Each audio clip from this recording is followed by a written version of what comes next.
বিসমিল্লাহির রহমানির রহিম। হাল আতা আলাল ইনসানি হিনুম মিনাদ দাহরি লাম ইয়াকুন শাইয়্যাম মাযকুরা। ইন্না খালাকনাল ইনসানা মিন নুতফাতিন আমসাজিন নাবতালিহি ফাজআলনাহু সামিআম বাসীরা। রে পৃথিবীর মানুষ, তোমার ডেট অফ বার্থ যেটা পঞ্চায়েত দিয়েছে, এখান থেকে তুমি 3 বছর মাইনাস করে তোমার বিবেককে বলো তুমি কোথায় ছিলে। কিছুই তুমি খুঁজে পাবে না। তোমার নামও ডাকা হয়নি, তোমার পরিচয় ঘটেনি, তোমাকে কেউ চিনত না, তোমার কোনো মূল্য বলেছিল না।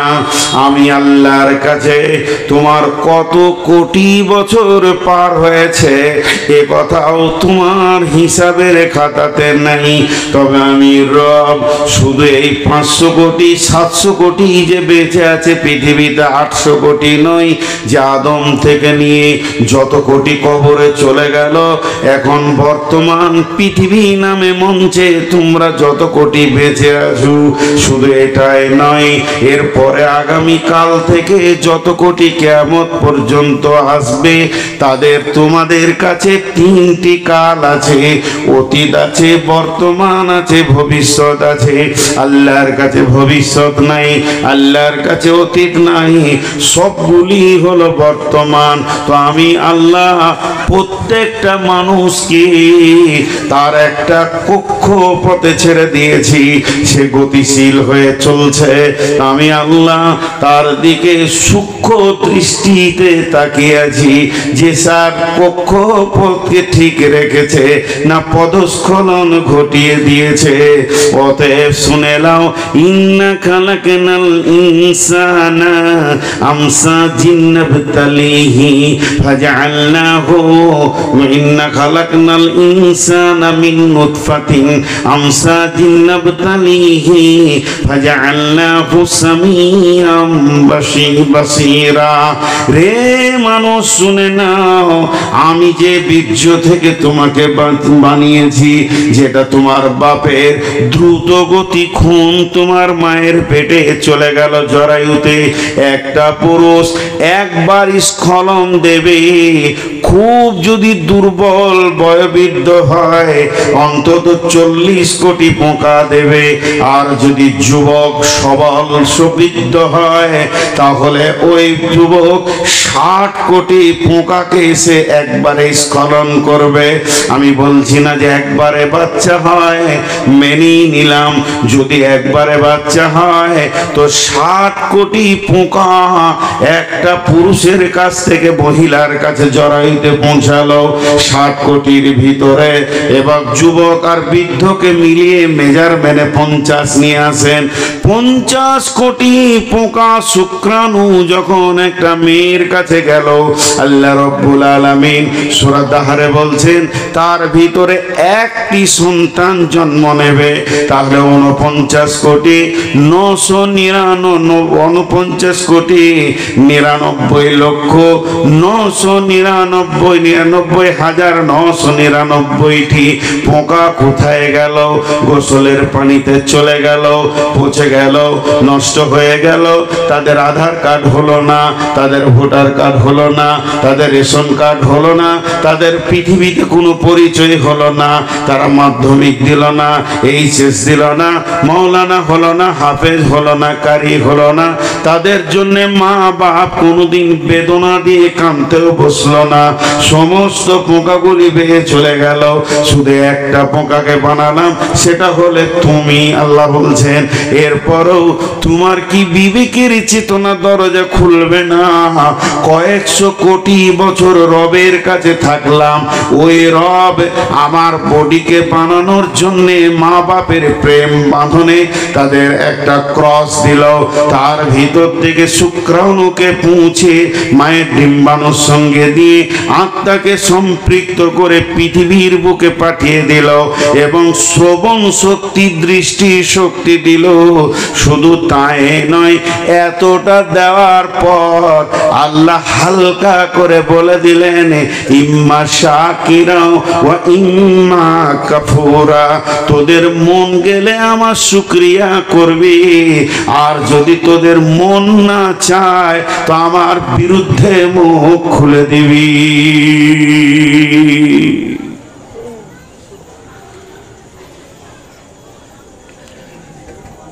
পৃথিবী থেকে 13 লক্ষ গুণ হলো সূর্য। সূর্য থেকে কোটি কোটি কোটি গুণ বড় হলো তারা। সৌরজগতে কতগুলো গ্রহ আছে আর কতগুলো উপগ্রহ আছে, বিজ্ঞানীরা গুণে শেষ করতে পারেননি, আর কিয়ামত পর্যন্ত পারবে না। বিজ্ঞানীরা গুণে শেষ করতে পারেনি, আর কিয়ামত পর্যন্ত পারবে না। কিন্তু একটা কথা জেনে রাখেন, সমস্ত গ্রহ তার নিজের কক্ষপথে চলছে। এখনো একজনও পদস্খলন ঘটায়নি। সূর্য না, বুধ না, মঙ্গল না, আসমান জগতে যত তারা আছে, পৃথিবী তার কক্ষপথে চলছে, চাঁদ তার কক্ষপথে চলছে। শুধু 3.5 হাত মানুষ আল্লাহর দেওয়া আইনে চলছে না। ঝামেলাটাই শেষ। শুধু 3.5 হাত মানুষ আল্লাহর দেওয়া আইনে চলছে না। এরা নিজের নিজের মন মতো আইন তৈরি করে নিয়েছে।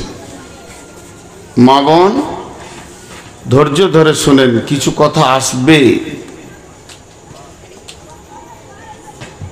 আমি চলি না, আপনি চলেন না এটা নয়, আমরা চলতে পারছি না।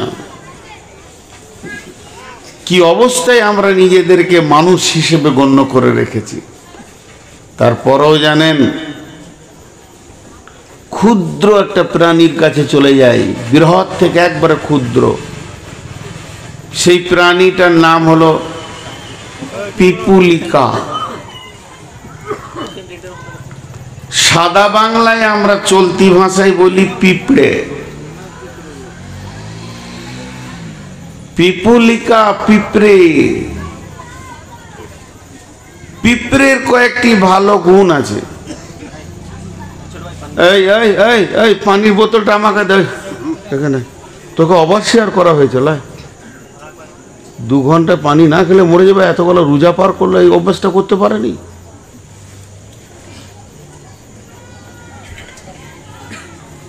আমি বকছি, আমার সুগার জিভ চিটিয়ে যাচ্ছে। একটু 2 ফুটা নি, একটু ধৈর্য ধরেন। এরকম পানি দেয়া দি করলে মন কেটে যাবে। তো যেটা বলছিলাম, পিপুলিকা, ওর নামে কোরআনে একটা সূরা এসেছে। কি কাজ করেছিল? কি কাজ করেছিল? একটা জায়গায় ওদের ইউনিট থাকে, ইউনিটি, ওদের দল থাকে। একটা জায়গায় যে দলটা তৈরি হয় 25 কোটি পিঁপড়ে থাকে। এদের মধ্যে কেউ বাসা বানায়, কেউ বাচ্চা পোষণ করে, কেউ ওদের মধ্যে আবার ফোর্স আছে, কামড়াবে, বিভিন্ন বিভাগ আছে। কিন্তু পিপুলিকাকে চলতে দেখেছেন আপনারা? পিপুলিকা চলতে দেখেছেন? আমি প্রশ্ন করছি আপনাদেরকে, উত্তর দেন। পিপুলিকা চলতে দেখেছেন? ভুল বলছে। পিপুলিকা দৌড়ে, আসতে চলে না। পিপুলিকা বলছে যারা চলে এরা হলো অলস, দৌড়ব, সঞ্চয় করব। ও ভবিষ্যতের সঞ্চয় করে। পিপুলিকা সর্দারকে মানে, সর্দার যেদিকে হেঁটেছে ওই দিকে হাঁটবে, মাঝে হাঁটবে না। পিপুলিকার অনেক গুণ আছে। একটা পিপুলিকা কি বলছেন? বিসমিল্লাহির রহমানির রহিম। قالت نملة يا أيها النمل ادخلوا مساكنكم لا يحطمنكم سليمان وجنوده। এই কথাটা কত ভালো লাগলো আল্লাহকে, কথাটা কত দামি হলো। সুলাইমানের দল বল সৈন্য সামন্ত ঘোড়াতে সওয়ার হয়ে আসছে, এরই ভিতরে একটা পিপুলিকা দেখে ফেলেছে সুলাইমানের দল রাস্তা দিয়ে আসছে। তখন সে এলান করছে, ইয়া আইয়ুহান নামলা দুখুলু মাসাকিনাকুম, হে আমার পিপুলিকার দল, তোমরা তাড়াতাড়ি গর্তে আশ্রয় নিয়ে নাও। এখন আসছে সুলাইমানের দল, লা ইয়াতিমান্নাকুম সুলাইমান ওয়া জুনুদাহু, সুলাইমান এবং তার দল তোমাদেরকে চোখে স্বাভাবিকভাবে দেখতে পাবে না, ইহতিমাত করতে পারবে না, তাদের চলমান কাফেলাকে ব্রেক করবে না। অতএব ঘোড়ার খুঁড়ে তোমরা পদপিষ্ট হয়ে মারা যাবে। অতএব তোমরা গর্তে ঢুকে যাও। সুলাইমান কথাটা বুঝছেন, হেসেছিলেন। আর আল্লাহকে কত ভালো লাগলো, আল্লাহ কোরআনে তুলে দিলেন জিবরাইলকে দিয়ে, যাও নবীকে বলে দাও এটা পিপুলিকাতে বলেছিল। একটা পিঁপড়ে জাতির চিন্তা করে, একটা মুড়ি যদি আপনি ফেলে দেন, একটা পিঁপড়ে আসবে, দ্বিতীয় জন আসবে, তৃতীয় জন আসবে, পিঁপড়ে কাউকে তাড়বে না, চল সবাই ভাগ করে খাবো। জায়গা পেয়েছে না, একজন ঘাড়ে চড়েছে, ওকে বলবে না নেমে যা, তুইও ভাগ পাবি, চল। পানিতে ভেসে গেলে একে অপরকে ধরে, তারা ইউনিটি ক্ষমতা খুব রাখে। শুধু তাই নয়, ওই পিপুলিকা খাবারটা যখন নিয়ে যাবে একে অপরকে তাড়ে না। এর বিপরীত হলো কুত্তা। যদি একটা হাতি মরে যায়, ও 20 বছরে শেষ করতে পারবে না, তারপর আর এক কুত্তাকেও লাগতে দেবে না, আগে তেড়ে আসবে তারপরে খাবে। তুই কি খাবি? তা আল্লাহ তাবারক ওয়া তাআলা এইটাকে কোরআনে দিলেন কেন? এর থেকে আমি কি ওষুধ নিব? আমার জীবনে আমি কি তাবলীগ পাবো এখান থেকে? আল্লাহ বলতে চাইছেন, মানুষ, হে ইনসানের দল, তোমাদেরকে সুন্দর অবয়ব দিয়ে আমি বানালাম, তোমাদেরকে আমি নিজের হাতে বানালাম, তোমাদেরকে আমি চেতনা, উদ্দীপনা, বিবেক, বিবেচনা দিলাম, তোমাদের ভিতরে আমি নানান উপকরণ দিয়ে তোমাদেরকে এত সুন্দর বানালাম। হে মানুষ, তুমি পিপুলিকার কাছে টিউশনি নাও, পিপুলিকার কাছে পড়াশোনা করো।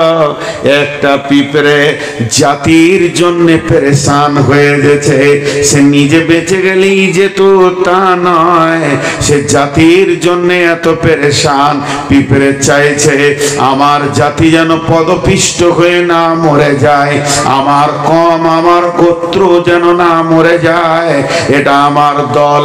হে মানুষ, তোমার কি বিবেকটা বলে না, আমি যে পাড়াতে বাস করি, আমি যে গায়ে বাস করি, তারা 25 কোটি পিঁপড়ে আছে, আমরা 2,500 মানুষ এখানে বাস করি, একজন আর একজনের উপকারের জন্য চলে যাব। উপকার ফিদ দুনিয়া, উপকার বিদ দুনিয়া, দুনিয়ার উপকার সেটা কেমন, উপকারটা কেমন? এই দুনিয়ার উপকার হচ্ছে তার অসুখ বেসুখ হয়েছে খবর নিব, তার কাছে আমি হেল্প করব, তাকে আমি তার পাশে দাঁড়াবো। বিশ্ব নবীর ব্যাপারে সচেতনতা দিয়ে দিয়েছেন।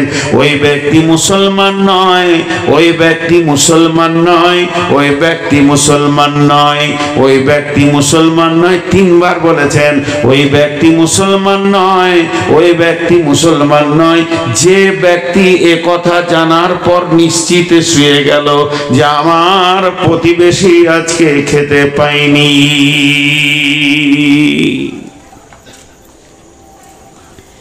এখানে আমরা সবাই মুসলমান, কিন্তু আপনার প্রতিবেশী না খেয়ে আছে আজকে, এই খবরটা যিনি জেনে নিশ্চিন্তে শুতে পেরেছেন, আমি জজ নই, এই ফাইসালা দিয়েছেন চিফ জাস্টিস নবী মুহাম্মদুর রাসূলুল্লাহ সাল্লাল্লাহু আলাইহি ওয়াসাল্লাম। ও মুসলমান নয়, কালেমা পড়েছে, নামাজ পড়ে, হজ করেছে, যাকাত দেয়, রোজা পালন করেছে, তারপরও বিশ্ব নবী বলছে মুসলমান নাই। তাহলে পিপুলিকার কাছ থেকে জ্ঞান লাও। আর যদি তুমি আখেরাতে এর উপকার করতে চাও, তুমি যদি আখেরাতে এর উপকার করতে চাও, গভীর রাত্রিতে নির্জন অবস্থায় দরজায় গিয়ে ধাক্কা দাও। এ গুণ নবী মুহাম্মদ সাল্লাল্লাহু আলাইহি সাল্লামের ছিল, এ গুণ হযরত ওমর ফারুক রাদিয়াল্লাহু তাআলা আনহু দেখিয়ে গেছেন। দরজায় ধাক্কা দাও, ভাই আব্দুল করিম রে ভাতিজা, তুমি মসজিদে যাও না, আমার মনে বড় ব্যথা হয়, তোমাকে দেখে আমাকে বড় ভালো লাগে, তুমি আমার কত কথা শোনো, তোমাকে এখনই যদি কোনো কাজে পাঠাই তুমি এখনই দ্রুত গতিতে দৌড়বে, তুমি না বলবে না আমি যে উপকার তোমার কাছ থেকে পাই, কিন্তু মসজিদে না গেলে রে বাবা কিয়ামতের দিন জাহান্নামের ফেরেশতা তোমাকে টানবে, সেদিন আমি সহ্য করতে পারবো না রে বাবা, মসজিদে তুমি চলো। ও আমার মা, ওরে আমার বৌমা, ওরে আমার খালা, তুমি পর্দার ভিতরে ঢুকে যাও। আমাকে দুনিয়াতে নিজের জাতিকে একদিকে পৃথিবীর কষ্ট থেকে বাঁচানোর জন্যে, আর একদিকে কিয়ামতের ময়দানে জাহান্নাম থেকে বাঁচানোর জন্যে আমি যেন জাতির জন্যে পেরেশান হয়ে যাই, আমি নিজেকে ওয়াকফ করে দিই জাতির জন্য, আমি বলিষ্ঠ হয়ে যেন দাঁড়িয়ে যাই। তো আল্লাহ তাবারাক ওয়া তাআলা বলছেন, কুনতুম খায়রা উম্মাতিন, তোমরাই হলে শ্রেষ্ঠ উম্মত, উখরিজাতি লিন-নাসি, তোমরা মানুষের জন্য বেরিয়ে যাবে, তা'মুরুনা বিল মা'রুফি ওয়া তানহাউনা আনিল মুনকারি ওয়া তু'মিনুনা বিল্লাহ, তোমরা সৎ কাজের আদেশ করবে, অসৎ কাজের নিষেধ করবে, এবং আল্লাহর উপরে কামিল ঈমান আনবি।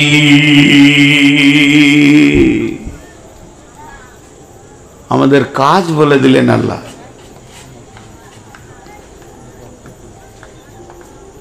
কম,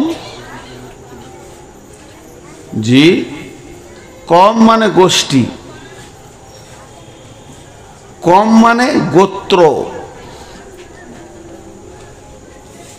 কম খানদান। আপনাদের বিরক্ত লাগছে নাকি? পানি খেতে দিন, এদের রাগ করলেন নাকি?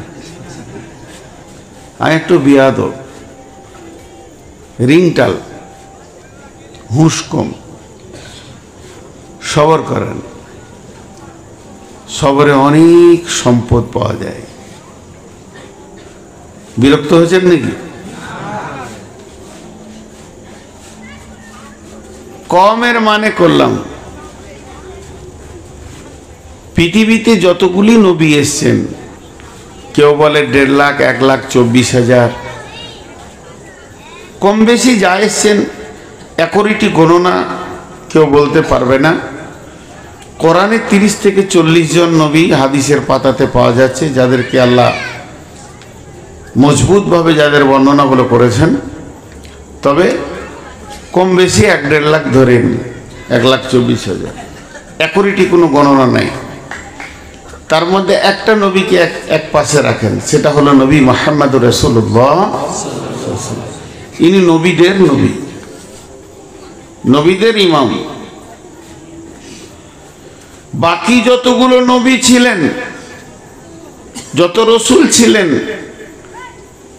তাদের যুগে যে মানুষগুলো বেঁচে ছিল তাদেরকে বলা হয় কওমে মুসা, কওমে হুদ, কওমে লূত, কওমে সলেহ, কওমে ঈসা, কওমে হারুন, কওমে দাউদ, কওমে সুলাইমান।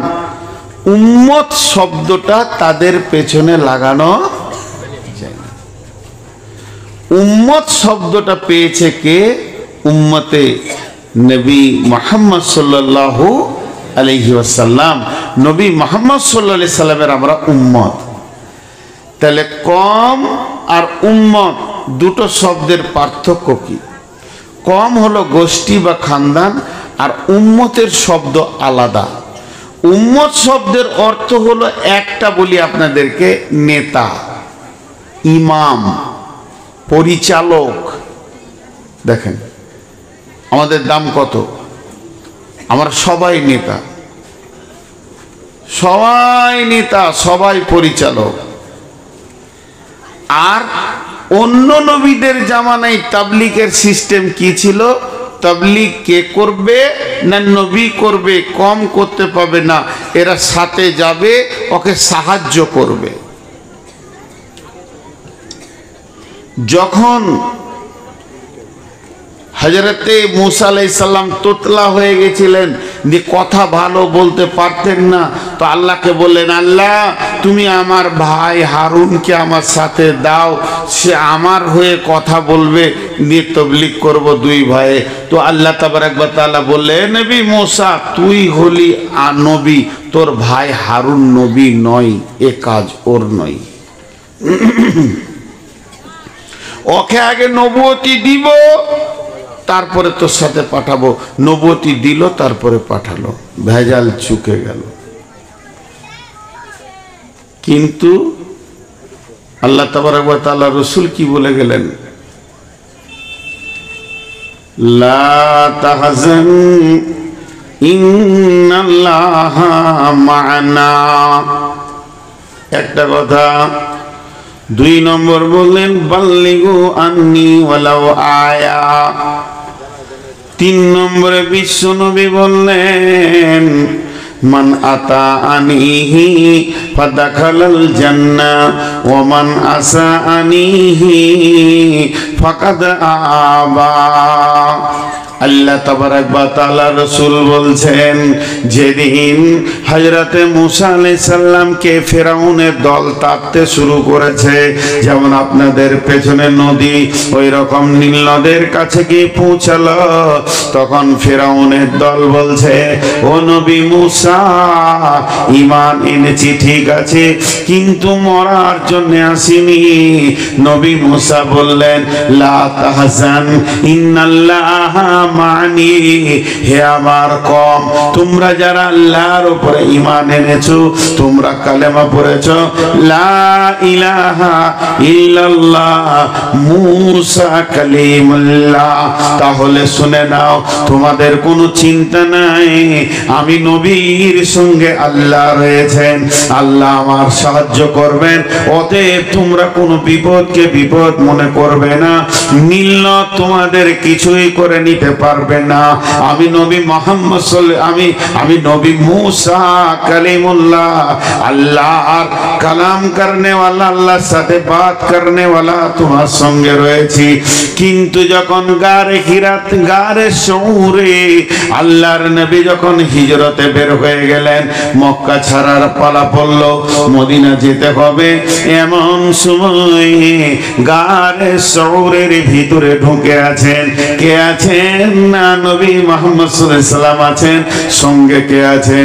আবু বকর সিদ্দিক রাদিয়াল্লাহু তাআলা আনহু আছেন। এরা দুইজনেই সেখানে রয়েছেন। এমন সময় আবু বকরের মুখটা ফ্যাকসা হয়ে গেছে। আল্লাহর নবী বললেন, লা তাহজান ইন্নাল্লাহা মা'ানা। আল্লাহর নবী বলেন, আবু বকর রে, তুমি চিন্তা করো না, তোমার আমার সঙ্গে আল্লাহ রয়েছে। তাহলে দুইটা নবীর কথার কত পার্থক্য। প্রথম নবী মুসা বললেন আমার সঙ্গে আল্লাহ রয়েছে, আমার সঙ্গে রয়েছে, কারণ আমার সঙ্গে রয়েছে। আর বিশ্ব নবী বলছেন আমাদের সঙ্গে রয়েছে। তার মানে উম্মত হওয়াতে কত লাভ। নবীর সঙ্গে যেমন আল্লাহ, নবীর উম্মতের সঙ্গে তেমনি আল্লাহ। আর ওদের নবীর সঙ্গে আল্লাহ কমকে সাহায্যকারী হিসেবে পাঠানো হয়েছিল। আল্লাহ ওদের নবী বলে দেবেন, তারপরে আল্লাহ তার সাহায্য করবেন। অতএব এত পার্থক্য। আমাদেরকে কেন এই সম্মানে দেওয়া হলো, এতটা উঁচু পর্যায়ে কেন আনা হলো? কারণ শুনেলেন আল্লাহ একমাত্র দাওয়াতে তাবলীগের সঙ্গে রয়েছে। তাবলীগ যে করবে তার সঙ্গে আল্লাহ থাকবে। ওদের মুসা তাবলীগের দায়িত্ব ছিল, তাই আল্লাহ সাহায্যকারী হিসেবে ছিল। ইল্লা তানসুরুহু ফাকাদ নাসরাহুল্লাহ। ওদের কওমে তাবলীগের দায়িত্ব ছিল না, অতএব তাদের সঙ্গে আল্লাহ ওই রকম তাবলীগী সাহায্য হিসেবে ছিলেন না। এমনি আল্লাহ বান্দা বান্দা আল্লাহ হিসেবে আল্লাহ আছেন। কিন্তু আমরা উম্মত কেমন? আমরা যে নবীর উম্মত, আল্লাহ রাসূল বলে দিয়েছেন বাল্লিগু আন্নী ওয়ালাউ আয়া। তোমার কাছে যদি একটা আয়াত থাকে তুমি পৌঁছিয়ে দাও, তোমার কাছে যদি একটা শব্দ থাকে তুমি পৌঁছিয়ে দাও, তুমি যদি একটা ঈমান আকীদার কথা জানো তার একজনকে পৌঁছিয়ে দাও। তার মানে আমরা দায়িত্ব পেয়ে গেলাম। এর জন্য কোরআন বলছেন কুনতুম খায়রা উম্মাতিন। একটা, দুটা, তিনটে, চারটা, পাঁচটা, ছটা, 1000, 2000, 20000, 50000, 1 লাখ, 1,10,000, 1,20,000, 1,24,000, 25,000, 30, যতগুলো কম পৃথিবীতে চলে গেছেন, যতগুলো নবী পৃথিবীতে চলে গেছেন, সমস্ত নবী সমস্ত কমকে উম্মত বলা হয়নি। তাদের খায়র মানে হলো ভালো, তাদেরকে ভালো বলা হয়নি, খারাপও বলেননি। কিন্তু আমাদেরকে বলা হয়েছে কুনতুম খায়রা উম্মাতিন। তোমরাই হলে উত্তম উম্মত, তোমরা হলে দামি উম্মত, তোমরা হলে শ্রেষ্ঠ উম্মত, তোমরা হলে সব থেকে মূল্যবান উম্মত। কেন তোমরা দামি? কোন কারণে দামি? তোমাদের বিল্ডিং দামি, তার জন্য দামি। তোমাদের টাকা আছে বেশি, তার জন্য দামি। তোমার গাড়ি দামি, তার জন্য তুমি দামি। তুমি বড় ডিগ্রিওয়ালা, তার জন্য তুমি দামি। আল্লাহর জন্যটাও বলে দিয়েছেন তা'মুরুনা বিল মা'রুফি ওয়া তানহাউনা আনিল মুনকারি। তোমরা এই জন্যই দামি, তোমরা সৎ কাজের আদেশ করবে, অসৎ কাজের নিষেধ করবে। সৎ কাজের আদেশ করবে, অসৎ কাজের নিষেধ করবে। এর জন্যই তোমরা দামি।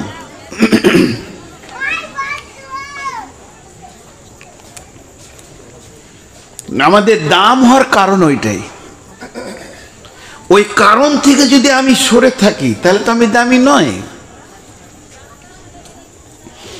ওই কারণটা থেকে যদি আমি সরে থাকি তাহলে আমি দামি নই। জি, আজকে আমাদের অবস্থা কি মা বোন? একটু ভাবি, আজকের মেয়ে সেই দিনের মেয়ে। তাবলীগ পুরুষরাও করবে, মেয়েরাও করবে। তাবলীগ এমন একটা দায়িত্ব,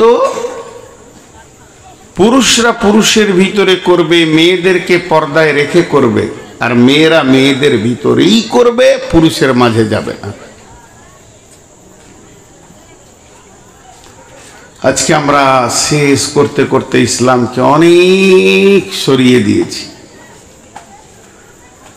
ভাইরা আমার, আল্লাহ তাবারাক ওয়া তাআলা বলছেন বিসমিল্লাহির রহমানির রহিম ওয়া মান আহসানু কওলাম মিম্মান দাআ ইলাল্লাহি ওয়া ক্বালা ইন্নানি মিনাল মুসলিমিন وعمل صالحا فقال إنني من المسلمين ওমান আহসানু কাওলাম মিম্মান দাআ ইলাল্লাহি ওয়া আমিলা সালিহা ফাকালা ইন্নানি মিনাল মুসলিমিন। ওর কথার চাইতে কার কথা আমাকে ভালো লাগতে পারে? ওর কথার থেকে কার কথা আমার কাছে ভালো? যে নিজে আমল করে এবং মানুষকে ডাকে আর দাবি করে আমি মুসলিম, মুসলিমদের ভিতর আমি একজন। ওয়ামিলা সলিহা, সে ভালো আমল করে আর মানুষকে আল্লাহর দিকে ডাকে। তার কথার থেকে আর কারো কথা আল্লাহর কাছে প্রিয় নয়।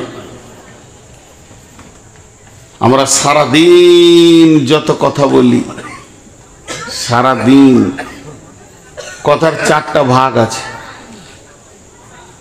একটা হলো প্রয়োজনীয় কথা, একটা অপ্রয়োজনীয় কথা, একটা ভালো কথা, একটা খারাপ কথা। সারা জীবনে মানুষ চার ধরনের কথা বলে। সারা জীবনে, যেদিন থেকে মুখ ফুটেছে, যেদিন মুখ বন্ধ হয়ে যাবে।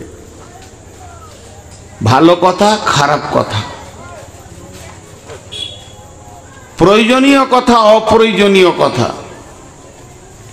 প্রয়োজন আছে।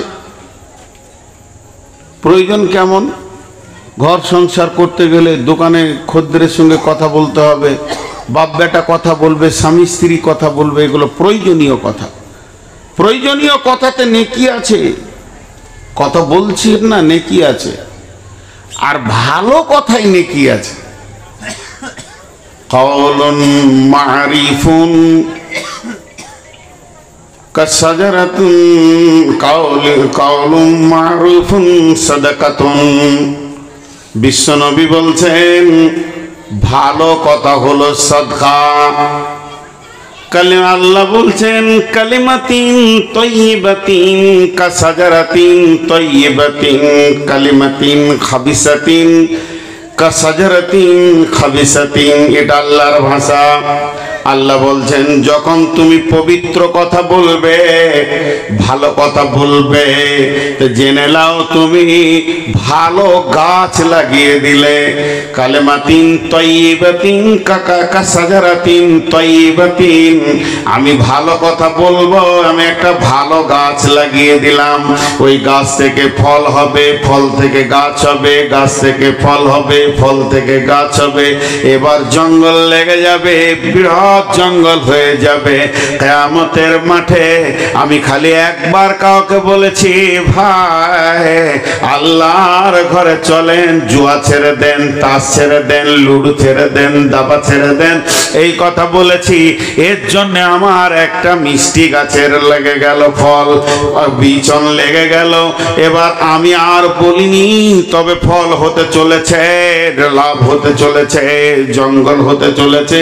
আর আল্লাহ বলতেন যখন তুমি কাউকে কোনো খারাপ বুদ্ধি দেবে, সুদের লাইন ধরিয়ে দেবে, এখানে করো, এখানে এনজিও করো, এখানে কি করো, এই জায়গায় নিয়ে এসে এখানে ফাইন্যান্স করো, নানা রকম করে যখন আপনার ইন্স্যুরেন্স করো, এটা ওটা করে আপনি যখন লাগিয়ে দেবেন, তখন আপনার হবে কি, একটা নিমের গাছ লেগে গেল, তার বুটি হবে, তার থেকে গাছ হবে, তার থেকে গাছ হবে, যত জঙ্গল হবে সব তেতোতে ভরে যাবে, আর এটা মিষ্টিতে ভরে যাবে।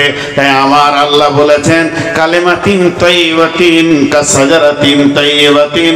অতএব বন্ধুরে, তাবলীগ একটা এমন জিনিস, আপনি একবার বলে দিয়ে ঘুমিয়ে যাবেন, কিন্তু নেকির রাস্তাটা বন্ধ হবে না। এর জন্য আল্লাহ বলছেন ওমান আহসানু কাওলাম মিম্মান দাআ ইলাল্লাহি ওয়া আমিলা সালিহা ফাকালা ইন্নানি মিনাল মুসলিমিন।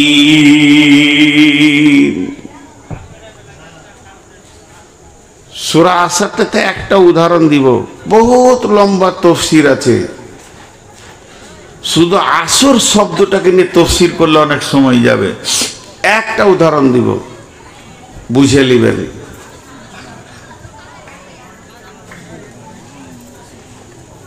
আল্লাহ আল্লাহ তাবারাক ওয়া তাআলা বলছেন বিসমিল্লাহির রহমানির রহিম ওয়াল আসরি ইন্নাল ইনসানা লাফি খুসর ওয়াল আসর ইন্নাল ইনসানা লাফি খুসর ইল্লাল্লাযীনা আমানু ওয়া আমিলুস সলিহাতি ওয়া তাওয়াসাউ বিল হাক্কি ওয়া তাওয়াসাউ বিস সবরি। দেখেন আল্লাহ আসরের কসম খেয়েছেন। এই ওয়াক্তটা বড় মূল্যবান। এই ওয়াক্তে ফেরেশতা চেঞ্জ হয়। এই ওয়াক্তটা বড় মূল্যবান। পৃথিবীর একটা জীবনের একটা দিন আসরের সময় বিদায় নেয়। আল্লাহ কালকে নিয়ে অনেক কথা বলেছেন। আল্লাহ দুটি সূরা রেখেছেন ওয়াক্তের উপরে, একটার নাম ফাজর, একটার নাম আসর। আল্লাহ তাবারাক ওয়া তাআলা আসরের কসম করেছেন, ফজরের কসম করেছেন, আল্লাহ দুহার কসম করেছেন, আল্লাহ রাত্রিকালের কসম করেছেন, চলমান রাত্রির কসম করেছেন, আল্লাহ 10 রাত্রির কসম করেছেন।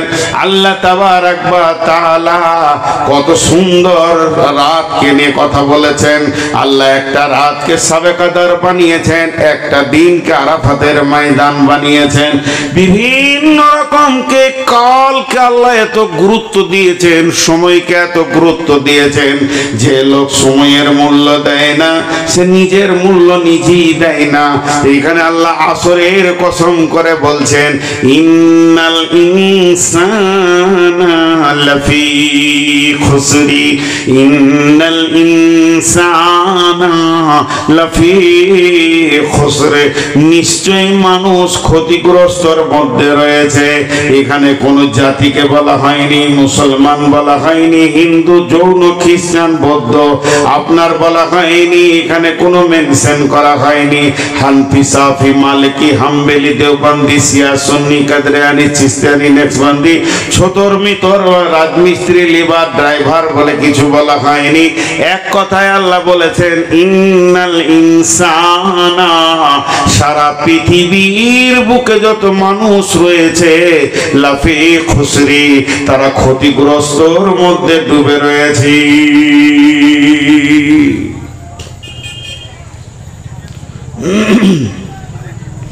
আপনিও ক্ষতি, আমিও ক্ষতির মধ্যে আছি। এই দৃষ্টিটা কার? না আল্লাহ। এই দৃষ্টিটা কার? আল্লাহ। এটা কোনো মানুষ বলেনি, কোনো মুফাসসির বলেননি, কোনো জিবরাইল বলেননি, কোনো নবী বলেননি। আল্লাহ আসমান থেকে বলছে নিশ্চয় মানুষরা ক্ষতিগ্রস্তর মধ্যে রয়েছে। আর আল্লাহ ক্ষতি বলছে মানে ওটা জাহান্নাম। আল্লাহ ক্ষতি বলছে মানে আপনার ব্যবসায় লাভ লস হচ্ছে এটা বলেননি। আল্লাহ ক্ষতি বলছে মানে ওটা জাহান্নামের কথা বলছেন। আল্লাহ কি বলছেন? কিন্তু 4টা গুণ যার মধ্যে আছে সে নয়। কিন্তু ইল্লা মানে কিন্তু, এখানকার সমস্ত মানুষ ক্ষতির মধ্যে রয়েছে, কিন্তু যে 4টা কাজ করেছে সে ক্ষতির মধ্যে নাই। ইল্লাল্লাযীনা আমানু, যে ঈমান এনেছে, ওয়া আমিলুস সলিহাতি, ভালো আমল করেছে, ওয়া তাওয়াসাউ বিল হাক্কি, একে অপরকে হকের দাওয়াত দিয়েছেন, ওয়া তাওয়াসাউ বিস সবরি, আর একে অপরকে সবরের দাওয়াত দিয়েছে। একটা উদাহরণ দিব। আমানু, যে ঈমান এনেছে। ঈমান এমন একটা বস্তু যা দেখা যায় না। ঈমান বড় মূল্যবান।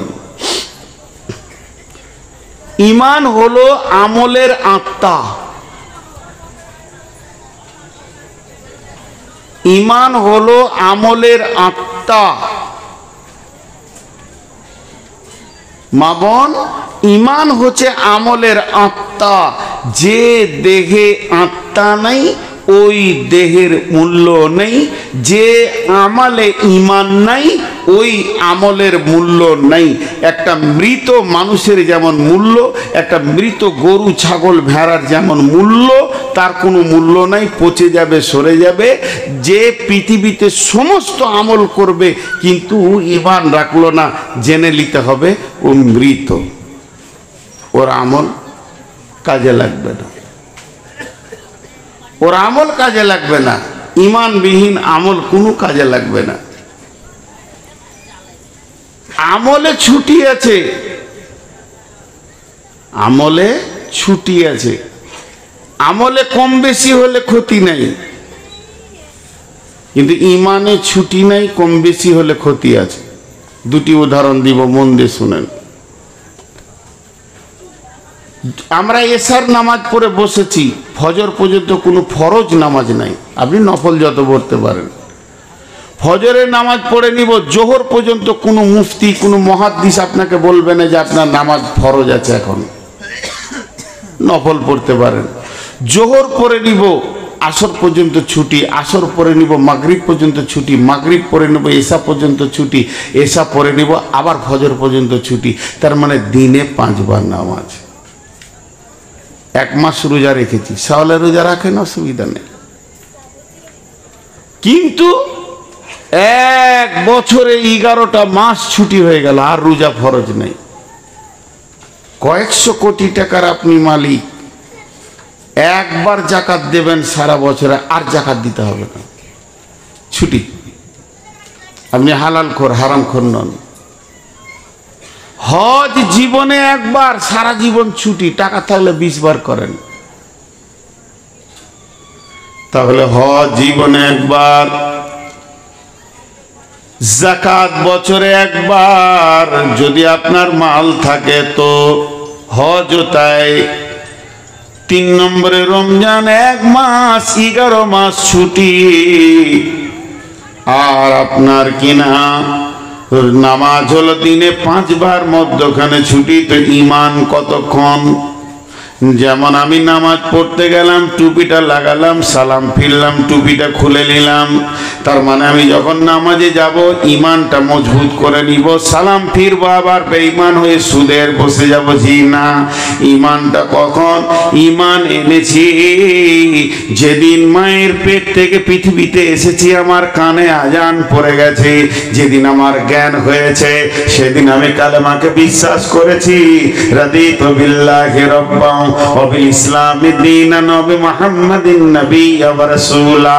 আমি আল্লাহকে রব বলে মেনে নিয়েছি, ইসলামকে দ্বীন বলে মেনে নিয়েছি, এবং শেষ নবীকে আমি আখেরি পয়গম্বর মেনে নিয়েছি। এই ঈমানটা সকালে থাকবে, বিকালে চলে যাবে। 1 ঘন্টা ছুটি আছে, 1/2 ঘন্টা ছুটি আছে, জি না। এই ঈমানটা কত দূর নিয়ে যেতে হবে? ঈমানটা কবর পর্যন্ত পৌঁছাতে হবে। যখন আপনি কবরের ভিতরে ঈমানকে ঢুকিয়ে দিতে পারবেন, তখন আর আপনার টেনশন নাই, ঈমান আপনাকে জান্নাতে ঢুকিয়ে দেবে। ঈমানের কোনো ছুটি নেই। এইখানে একটা পোল, ওইখানে একটা পোল, ওইখানে একটা পোল, ওইখানে একটা পোল। পোল গায়ে গায়ে লেগে নাই, কিন্তু তার লেগে আছে। তার যদি 1 ইঞ্চি কেন 1/2 ইঞ্চি কাটা থাকে তো বিদ্যুৎ যাবে না। তেমনি নামাজ রোজা সব ঈমানকে বাঁচানোর জন্যই। তো ঈমান বেঁচে আছে মানে আপনার আমল পৌঁছাচ্ছে। এবার আমলে কম বেশি হলে চলবে, কিন্তু ঈমানে চলবে না। এর একটা উদাহরণ নেন। বিরাট বড় মসজিদ, বিরাট বড় মসজিদ, 80টা ফ্যান আছে, 62টা বাল্ব আছে। কত বড় মসজিদ! জুমার দিন 80টা ফ্যান আছে, 62টা বাল্ব আছে। দেখা গেল 3টি বাল্ব কেটে গেছে, চলে যাবে। দেখা গেল 4টা ফ্যান চলছে না, চলে যাবে, অসুবিধা হবে না। এগুলো হলো আমল কাজ। বাল্ব আলো দেবে, ফ্যান হাওয়া দেবে। 4 জন দিচ্ছে না আলো, 6 জন ফ্যান হাওয়া দিচ্ছে না। চলে যাবে চলে যাবে চলে যাবে, এগুলো হলো কাজ। আপনি নফল পড়তে পারেননি, সুন্নতে 2-1 ছাড়া গেছে, চলে যাবে চলে যাবে চলে যাবে, অসুবিধা নাই। নফল দান করতে পারেননি, হালকা করেছেন, চলে যাবে চলে যাবে চলে যাবে। আমলে কম বেশি হলে চলে যাবে, কিন্তু ঈমানটা হলো ওই মসজিদ থেকে পোলের যে কেবেল আছে, এটা যদি 1 ইঞ্চি কম হয় চলবে না চলবে না। তো ঈমান আকীদা এত মজবুত হতে হবে, যদি ঈমান আকীদার ভিতরে ত্রুটি থেকে যায় তো চলবে না চলবে না চলবে না। আপনার ব্যাগে যদি বাচ্চা ছেলের চাটনির টাকা 20 লক্ষ থাকে, আপনি একটা পান খেতে পারবেন না। আর অরিজিনাল টাকা যদি 5 টাকার নোট থাকে, আপনি একটা পান খেতে পারবেন। তেমনি আমলে গাদা গাদা গাদা গাদা আমল হচ্ছে, কোনো দলিল নাই, কিছুই নাই, জাল চলছে, চলবে না, আল্লাহর কাছে চলবে না। আর ঈমান আকীদার উপরে যদি আপনার আমল অল্প হয়, চলে যাবে চলে যাবে চলে যাবে।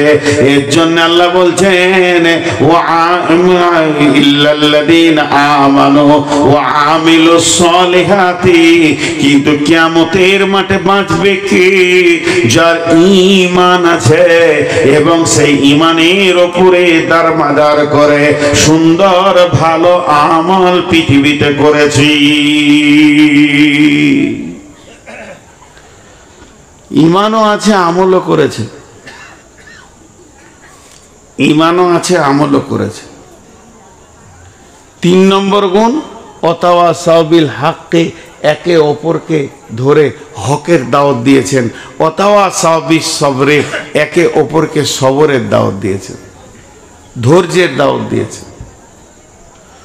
ধৈর্যটা এত বেশি প্রয়োজন, ধৈর্যটা অনেক অনেক প্রয়োজন, এটা দাওয়াত দিতে হয়। ভাই সবর করো, সবর ইখতিয়ার করো, সবর করো, সবর, কাজ হবে, কাজ হবে। সবর এত কাজ দিতে পারে, আপনি কাজ পাবেন, আপনি কাজ পাবেন সবরে। জি, এরা আমরা মোবাইল লাগিয়ে দিয়ে ঘুমাচ্ছে, কি আরামের ঘুম দিয়েছে। সকালে এডিট করবে, 4-5 খানা মহিলা ছবি নিয়ে এসে গায়ে লাগিয়ে দেবে। আমার একটা ছবি ভাইরাল হয়েছে, এদিকে দিলা আর আরো ভাইরাল করবে। আমি নাকি মহিলার ঘাট ধরে, ওটা আমার মা, আমার মায়ের ঘাট ধরে আমি মারছি, মারতে মারতে নিয়ে যাচ্ছি, আমার মা কাঁদছে। আমার মা একজন একাই, আমার মা, আমার কোনো খালা নাই, আমার মা একাই একটাই বেটি আমার নানার। আর আমার নানা ছিলেন পশ্চিমবঙ্গের বৃহত্তর আলিম। আমার নানা রবীন্দ্রনাথ ঠাকুরকে লাঠি নিয়ে চাপকাতে গিয়েছিল, হ্যাঁ তাহলে তোর মুখ ভেঙে দিব। রবীন্দ্রনাথের মাসির বাড়ি আর আমাদের বাড়ি পাশাপাশি, সবাই একই এলাকা। আমার নানা যার কাছে পড়েছে তার কাছে, আমার নানার সাথী মানে পরার জামানার সাথীর কাছে নজরুল পড়াশোনা করেছে। নজরুল মিসকাত পড়েছে কুলসোনা মাদ্রাসায়। নজরুলের অনেক ঘটনা আমরা পেয়েছি, আমি আমার নানাকে দেখিনি। আমি একজন খোশনসিব না বদনসিব বলবেন, আমি আমার 5 বছরে মাকে হারিয়েছি। আমার মাকে মনে পড়ে, চেহারাটা মনে পড়ে। 5 বছর বয়স আমার, তখন আমার মাকে হারিয়েছি। এখানে থাম্বিল দিয়েছে, আমার মায়ের ঘাট ধরে আমি মারছি। সাধে কি ইউটিউবার দিকে সরাবো গো? আগামী অক্টোবর থেকে একজনা কাজতে দেবো না, একটা ইউটিউব থাকবে, আমারই একটা ফেসবুক চলবে। তবে এটাও বলে দিছি, ওতে ইনকাম করব না, ও লাইন কাটা আছে, সবারই সামনে বলছি। तबलीग के कर तबलीग के हिदायत पाए अल्लाह ही जाने। কে কার তাবলীগে হেদায়েত পায় কে জানে? আল্লাহ জানে। সকলে বলেন কে জানে? তাহলে একটা ঘটনা ছোট করে শুনিয়ে দিই। আমার যখন রানিং 13 বছর জালসা হলো, তখন এই আপনাদের এইখানে পণ্ডিতপুরের আশেপাশে একটা জালসা এসেছিলাম, তা একটা চিঠি দিয়েছিল, সম্ভবত চিন্তামণি ফতেপুরে, না চিন্তামণি ফতেপুরে। হ্যাঁ, আমাকে একটা চিঠি দিয়েছিল, আপনি কন্ট্যাক্ট করছেন কেন, আগে লিখছেন কেন? তা আমি ওদেরকে উত্তর দিয়েছিলাম, এইটা তো আপনাদের কি শুধু আমি যে আমি আগে লিখছি কেন, কন্ট্যাক্ট করছি কেন? আমি 13 বছর চুপচাপ এসেছি, চুপচাপ চলে গেছি, কিন্তু সমাজ আমাকে ঠেলে সরিয়ে দিয়েছে, মূল্যায়ন করেনি। তখন এই লাইনটা ধরেছি। তবে আমাকে ফেরেশতা মনে করবেন না, আপনাদের যেমন গুনাহ আছে আমারও গুনাহ আছে। আপনাদের 19, আমার 20। আমার পাঞ্জাবিতে ঢাকা আছে বলি লোক দেখতে পায় না, আমিও গুনাহগার। কিন্তু কার কথায় কার হেদায়েত হয়? এবছর জালসার সিজন শেষ করলাম, আমার একটাই মেয়ে, আমার মায়ের নামটা দিয়েছি, ওই জন্য ওকে আমি কোনোদিনও নাম ধরে ডাকি না, মা বলেই ডাকি। আজও নামটা বলি না, বলতে পারি না, কষ্ট হয়। তো আমার স্ত্রী বসে সবজি কাটছে, আমার মেয়ে বসে আছে, আমি ওখানে যে চেয়ার নিয়ে বসলাম।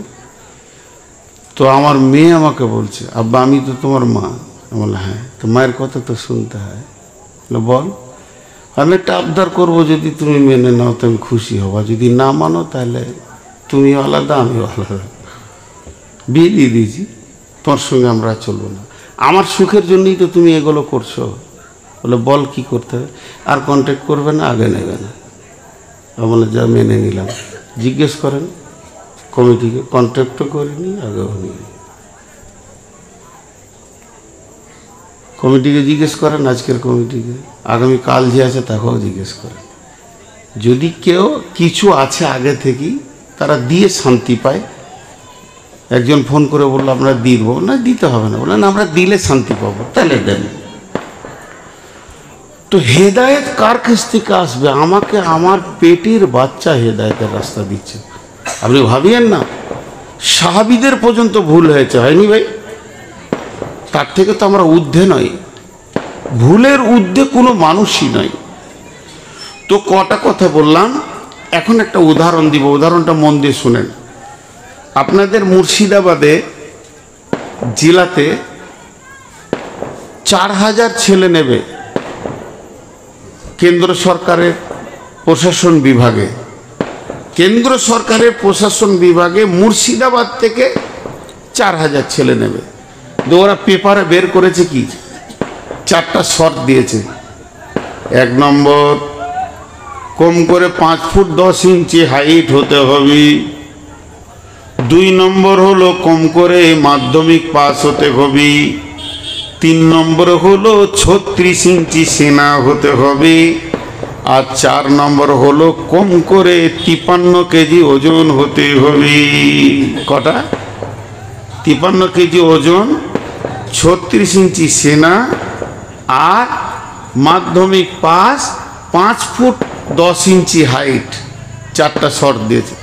একটা ছেলে গিয়েছে, সে তো এইচএসে ফার্স্ট ক্লাস পাস, সিনাটাও 36 ইঞ্চি, ঠিক আছে, আর হাইট হলো 5 ফুট 10 ইঞ্চি, সেটাও ঠিক আছে, কিন্তু ওজন হলো 40 কেজি। হলো না, চাকরি পেল না, লাইনে যেতে পেল না। এরপর একটা ছেলে গেছে, ওজন 53 কেজি, 36 ইঞ্চি সিনা, 5 ফুট 10 ইঞ্চি হাইট, কিন্তু স্কুল জীবনে যায়নি, মূর্খ, হলো না। আর একটা ছেলে গেল, মেয়ে স্কুলে পাস করেছে, 53 কেজি ওজন হয়েছে, আপনার কি না 36 ইঞ্চি সেনা হয়েছে, কিন্তু হাইটটা হচ্ছে 3.5 ফুট। হলো না। তার মানে 4টার মধ্যে যদি একটা বাদ যায়, ওই ছেলেটা যেমন প্রশাসন বিভাগে, আর্মিতে বলেন, বিএসএফে বলেন, মিলিটারিতে বলেন, চান্স পাবে না।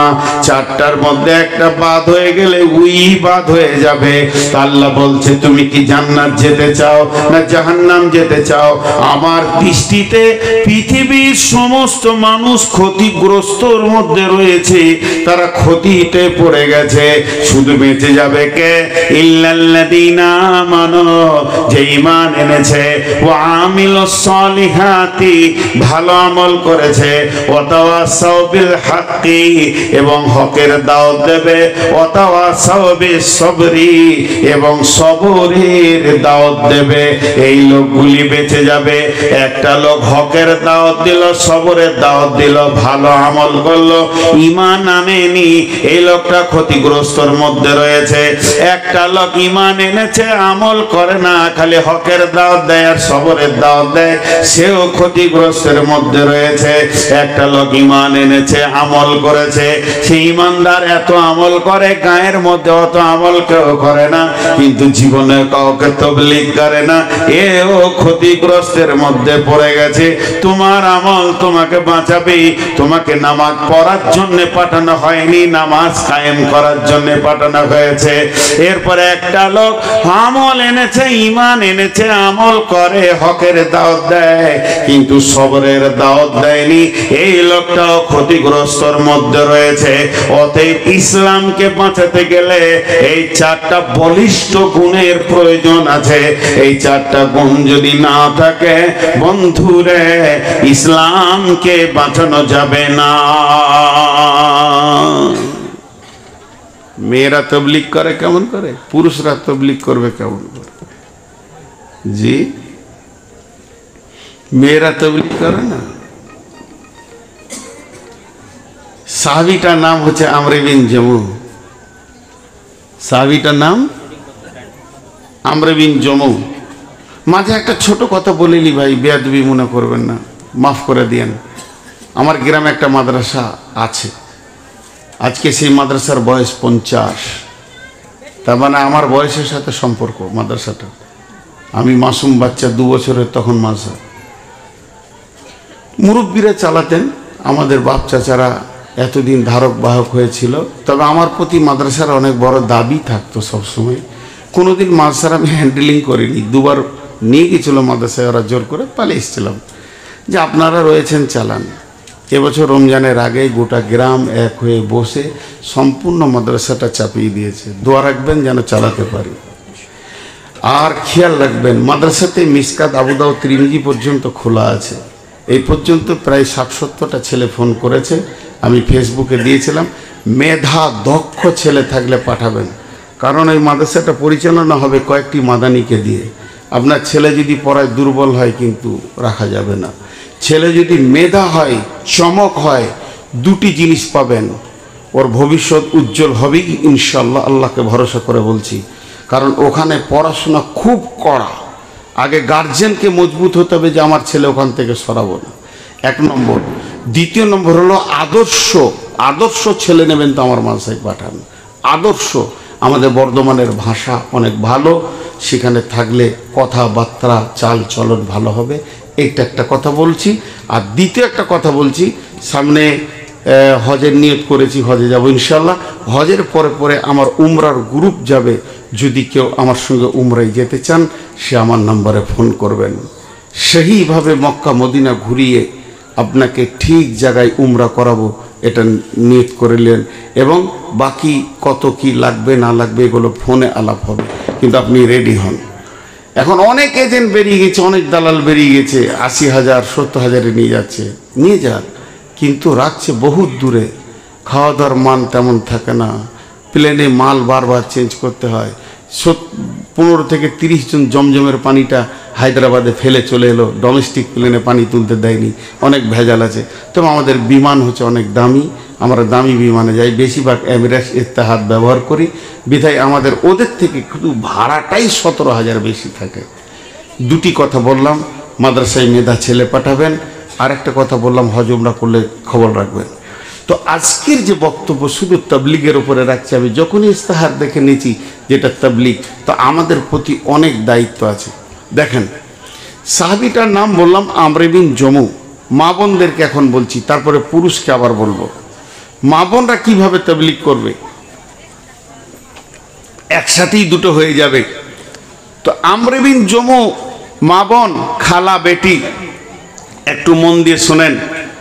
আমর বিন জমু তিনি একটা পায়ে অক্ষম ছিলেন, যাকে আপনাদের ভাষায় ল্যাংড়া বলে, আমাদের বর্ধমানের ভাষায় খোঁড়া বলে, ল্যাংড়া।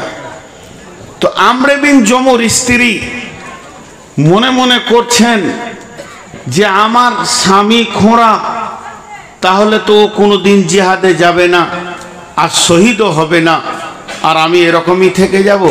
2 মিনিট টাইম চাইছি আপনাদের কাছে, বেশি টাইম চাইছি না, 2-5 মিনিট ছেড়ে দেবো ইনশাল্লাহ, একদম টাইমই ছেড়ে দিব। তো আমর বিন জমু যখন বাড়ি ঢুকছে, তো স্ত্রী কেমন, বিবি কেমন, বিবি কেমন, বিবি নিজের স্বামীকে দান করছে জিহাদে। কি বলে দান করছে? একটু প্রেরণা দিল, উদ্দীপনা দিল। উদ্দীপনাটা কি? যে তুমি আমার কাছেই খুব শক্তি দেখাও, আর জিহাদের কথা শুনলে লুকিয়ে যাও। কি বললি? আমি জিহাদের কথা শুনে লুকিয়ে যাই? বলে হ্যাঁ। পুরুষ তো এটা নিতে পারলো না। সঙ্গে সঙ্গে ওহুদের যুদ্ধের ডঙ্কা বেজে উঠেছে। ওহুদ সাজো সাজো, সৈন্য সাজো। বিশ্বনবী মদিনাওয়ালাদেরকে সাজাচ্ছেন। আমর বিন জমুর বিবির কানে পড়েছি, দয়ার নবী ওহুদের জন্য রেডি হচ্ছেন। এমন সময় বিবি স্বামীকে এমন উদ্দীপনা দিয়ে দিল, বাড়ির ভিতরে গিয়ে ঢুকে তালোয়ারটাকে হাতে নিল, তালোয়ারের খাপটা ফেলে দিল, হাতটাকে আসমানের দিকে এরকম করে তালোয়ারটা হাতের ওপরে রেখে এই রকম করে 2টা প্যাঁচ টেনে দিয়ে বলল, আল্লাহুম্মা, হে আমার আল্লাহ, লা তারাদুনি ফি আহলি ওয়া মালি, আমাকে আর আহল আর মালের কাছে ফিরে আনিও না, আমার সব মিটে গেছে। হে আমার আল্লাহ, তুমি আমাকে শহীদের লিস্টে নামটা লিখে দাও। এই বলে এক পায়ের মানুষ, ল্যাংড়া মানুষ, অক্ষম মানুষ, প্রতিবন্ধী মানুষ ওহুদের প্রান্তে কয়েকজন বেঈমানকে জাহান্নামের টিকিট নিয়ে নিজে জান্নাতের মেহমান হয়ে গেল। লাশ পড়ে আছে, জিহাদ শেষ হয়ে গেল, 70টি লাশ। আল্লাহর নবী বলছেন, আমির হামজার কবর ওখানে দাও, এর কবরটা এখানে দাও, এর এর আপনার কিনা কবর এখানে হবে। আমর বিন জমুর লাশকে উটের উপরে চাপাও, এই লাশ নিয়ে যেতে হবে গারকুল বাকি মসজিদ নববীর পাশে হবে, যেখানে আপনার সাহাবী শহীদের অনেক কবর আছে, ওখানে হবে। কিন্তু উট বসে গেল, আবার উটকে প্রহার করা হচ্ছে, কিন্তু উট উঠে না। যখন লাশকে নামিয়ে নেওয়া হয়, উট তখন আবার উঠে দাঁড়িয়ে যায়, লাশ চাপালে বসে যায়। বিশ্ব নবী বললেন, তোমরা ছেড়ে দাও, এই জানোয়ারকে কষ্ট দিও না, নিশ্চয়ই ওর জীবনে কোনো ওসিয়ত ছিল। ওর বিবি তখন পাগলের মতো ধরছে, স্বামী আমার শহীদ হয়েছে, এখন আমি কিয়ামতের মাঠে শহীদের বিবি বলে পরিচয় দিতে পারবো। কত আনন্দ উদ্দীপনায় সেখানে গিয়ে পৌঁছালো। বিশ্ব নবী বললেন, ও আমর বিন জমুর স্ত্রী, তুমি বলো তোমার স্বামীর কোনো ওসিয়ত আছে কিনা? আমর বিন জমুর স্ত্রী বললেন, হ্যাঁ ওসিয়ত আছে। আমি যখন উদ্দীপনা দিয়েছিলাম তখন উনি আল্লাহর কাছে দোয়া করে বলেছিলেন, হে আল্লাহ, তুমি ওহুদের প্রান্ত থেকে আর মদিনায় ফিরে আনিও না, আমি এখানে আসবো না, আমি আর আহাল আর মাল দেখতে চাই না। বিশ্বনবী বললেন, রে সাহাবীরা শোনো, ওর দোয়া আল্লাহ কবুল করে নিয়েছে, ওকে ওহুদের প্রান্তি সমাধি দাও, এখানেই ওর কবর বানিয়ে দাও। 70 জন সাহাবী ওহুদের প্রান্তে শুয়ে আছে, শুহাদায়ে ওহুদ। তাহলে আমর বিন জমুকে কে দিল? একটা মহিলা দিল। একটা শহীদ কে দিল? একটা মহিলা দান করলো। হযরত উমারের মতো বিখ্যাত সাহাবী, যেদিকে উমার হাঁটতো ওদিকে শয়তান হাঁটতো না, সেই রকম একটা বিখ্যাত সাহাবী, যার ডিগ্রি আল্লাহ রসুল বলেছেন লাউ কানা বাদি নবিয়ান কানা লাহু উমার, আমার পরে যদি কেউ নবী হয় তো উমার হবে। কে দিল? তার বোন ফাতেমা দিল, তার বোন ফাতেমা দিল। তো মেয়েরা যদি তবলিগে নেমে যায়, মেয়েরা তবলিগ করবে 4 জনের কাছে, ছেলেকে করবে, স্বামীকে করবে, আর আপনার ভাইকে করবে, আব্বাকে করবে। আমার মেয়ে আমাকে তবলিগ করেছে, আমর বিন জমুর স্ত্রী তাকে তবলিগ করেছে, আর হযরতে ফাতেমা রাদিয়াল্লাহু তাআলা আনহা, এই ফাতেমা রাসূলের বিটি নয়, এটা উমরের বোন ফাতেমা, অন্য ফাতেমা। হযরতে ফাতেমা রাদিয়াল্লাহু তাআলা আনহা তার ভাইকে তবলিগ করেছে। এমন সাহাবী রয়েছেন মা তার বেটাকে তবলিগ করছে। অতএব আজকের মেয়েরা যদি মনে করে নেয় আমি ঘরটাকে কন্ট্রোল করব, আমার ছেলেকে বেনামাজি রাখবো না, স্বামীকে বেনামাজি রাখবো না, আব্বাকে বেনামাজি রাখবো না, আমি আমার ছেলেকে, ভাইকে, স্বামীকে, আব্বাকে প্রত্যেকটিকে ধরে ধরে তারা মসজিদে পাঠিয়ে দিতে পারবে। একটা সত্য ঘটনা শোনাই, নাম জিজ্ঞেস করবেন না, কলকাতার ঘটনা। ভাই বোন খুব মহব্বত, খুব মহব্বত, 3 ভাইয়ের একটা বোন, আর তাদের গার্মেন্টস কাপড়ের ব্যবসা, বিজনেস, রেডিমেড, কোটি কোটি টাকার মালিক।